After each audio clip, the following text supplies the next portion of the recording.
Lupaan ja vakuutan kaikki valtiaan ja kaikki tietävän Jumalan edessä olevani Suomen valtakunnan luotettava ja uskollinen kansalainen.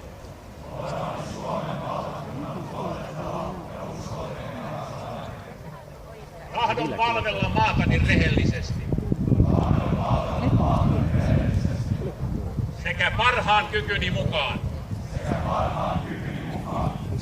etsiä ja edistää sen hyötyä ja parasta. Kuunnelkaa. Minä tahdon kaikkialla, kaikissa tilanteissa, rauhan ja sodan aikana puolustaa isänmaani koskemattomuutta.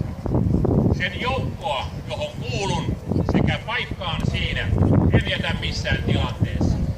Vaan niin kauan kuin minussa voimia on, suoritan saamani tehtävät loppuun.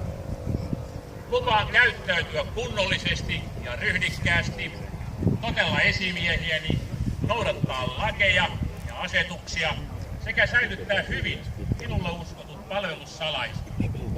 Tahdon myös palvelustovereitani kohtaan olla suora ja auttavainen. Milloinkaan en sukulaisuuden, ystävyyden, kateuden, vihan tai pelon vuoksi, enkä myöskään lahjojen tai muun syyn tähden toimi vastoin palvelusvelvollisuutta.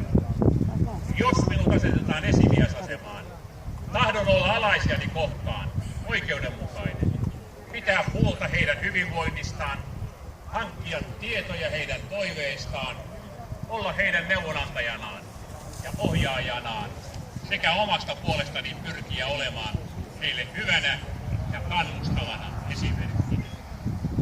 Toistakaa.